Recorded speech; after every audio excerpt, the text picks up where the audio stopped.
JDU है ये कह रही है कि हम तुम्हारे लिए लड़ रहे हैं, ओबीसी के लिए हम लड़ रहे हैं। आप विशेष राज्य के दर्जे की मांग कर रहे हैं, उस पर कोई सुनवाई नहीं हो रहा है।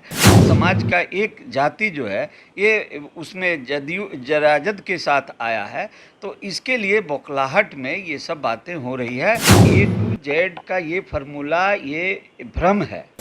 आरक्षण का जो ये मुद्दा है, ये मुद्दा हमेशा कोई लाभ नहीं पहुंचा पाया है अभी तक आरक्षण मिलने के बाद। नमस्कार, मेरा नाम आलोक है। आप लाइव स्ट्रीज देख रहे हैं। आरक्षण को बढ़ाने की मांग हो रही है। ओबीसी को 27% का आरक्षण मिला हुआ है हमारे संविधान के हिसाब से अगर हम देखें तो। लेकिन अब उपेंद्र कुशवाहा जो कि जेडीयू संसदीय बोर्ड के अध्यक्ष हैं, वो कई दफ़ा इस बात को कह चुके हैं। एक बार फिर से उन्होंने कहा है कि आरक्षण को बढ़ाना चाहिए, ओबीसी के आरक्षण को खास करके बढ़ाना चाहिए। वहीं दूसरी ओर अगर हम विपक्षी खेमे की बात करें तो विपक्षी खेमे की पॉलिटिक्स ही या कह सकें उनकी जो राजनीति है वो बदली बदली दिख रही है। तेजस्वी यादव ए टू जेड की बात कर रहे हैं, सभी को एक साथ लेकर चलने की बात कर रहे हैं। इस वक्त हमारे साथ आम जनता पार्टी राष्ट्रीय के राष्ट्रीय अध्यक्ष विद्यापति चंद्रवंशी जी हैं। उपेंद्र कुशवाहा इन दिनों ओबीसी के पक्ष में थोड़ा बोल रहे हैं, ठीक है, बोलना भी चाहिए। आरक्षण को बढ़ाना चाहिए या नहीं, क्या आप इसके पक्ष में हैं? देखिए, राजनीति एक अलग चीज़ है और समाज को फ़ायदा पहुंचाने का जो मंसूबा है वो दोनों एकदम एक दूसरे से भिन्न है। इसे समझने की ज़रूरत है। आज आप जातीय जनगणना पर केंद्र सरकार में प्रधानमंत्री से जाकर के पूरा डेलीगेशन मिला। आप विशेष राज्य के दर्जे की मांग कर रहे हैं, उस पर कोई सुनवाई नहीं हो रहा है। तो अब आप ये नया मुद्दा उठा करके चले हैं आरक्षण का। आरक्षण का जो ये मुद्दा है, ये मुद्दा हमेशा कोई लाभ नहीं पहुंचा पाया है अभी तक आरक्षण मिलने के बाद, क्योंकि ये मुद्दा उठाया जाता है राजनीति करने के लिए, जैसा ये मेरा व्यक्तिगत राय है। और इस मुद्दे को अभी इस परिवेश में उठाना, जबकि भारतीय जनता पार्टी अपना वर्चस्व बिहार में बढ़ाने का चाह रही है और भारतीय जनता पार्टी को एक भय सा हो गया है कि मेरा जो फॉरवर्ड वोट है उसमें एक जाति विशेष का वोट जो है वो खिसक रहा है।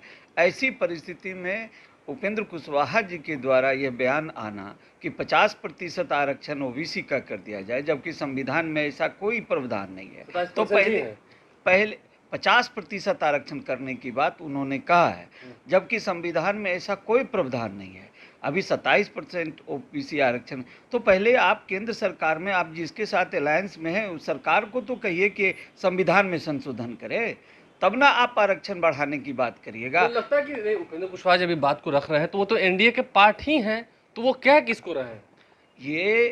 ये कह रहे हैं सिर्फ जनता को कि हम तुम्हारे लिए लड़ रहे हैं। ये जो जेडीयू है ये कह रही है कि हम तुम्हारे लिए लड़ रहे हैं, ओबीसी के लिए हम लड़ रहे हैं। लेकिन लड़ने का जो तरीका है वो गलत है ना।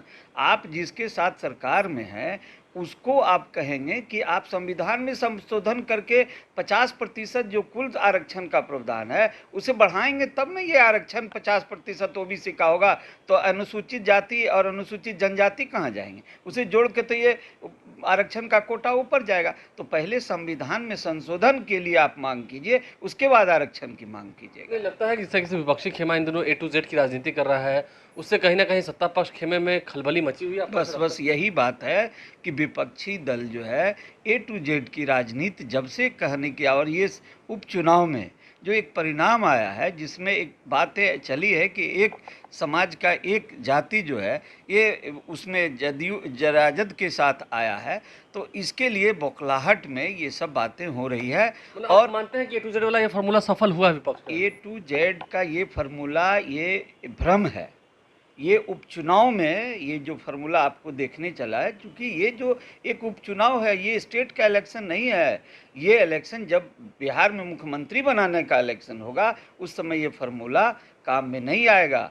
इसलिए ये बौखलाहट में ये कोई भी कुछ बयान दे दे कि आरक्षण बढ़ाने की ज़रूरत है या विशेष राज्य का दर्जा है, ये सब छलावा है और जनता को छलने की बात है। और आम जनता पार्टी राष्ट्र का कहना है कि जो रोजगार की बात करो, शिक्षा की बात करो, स्वास्थ्य की बात करो और भ्रष्टाचार की बात करो। इसलिए आम जनता पार्टी इसी मुद्दे को लेकर चल रही है और चलती रहेगी। देखिए, शिक्षा, बदहाली, रोजगार की बातों को लेकर के आम जनता पार्टी राष्ट्रीय के राष्ट्रीय अध्यक्ष हैं विद्यापति चंद्रवंशी, उन्होंने क्या कुछ कहा है। वहीं उपेंद्र कुशवाहा के बयानों को उन्होंने सिरे से खारिज किया और कहा है कि आप तो सत्ता पक्ष में ही हैं, सरकार से कहिए। जहाँ तक बात सत्ता पक्ष खेमे की है, तो ए टू जेड की बातों को जो विपक्षी खेमा उठा रहा है उससे खलबली तो ज़रूर मची हुई है सत्ता पक्ष खेमे में, ये बात भी ये मान रहे हैं। बहरहाल हमारे चैनल को सब्सक्राइब कर लें, साथ साथ फेसबुक पेज भी लाइक करें। धन्यवाद।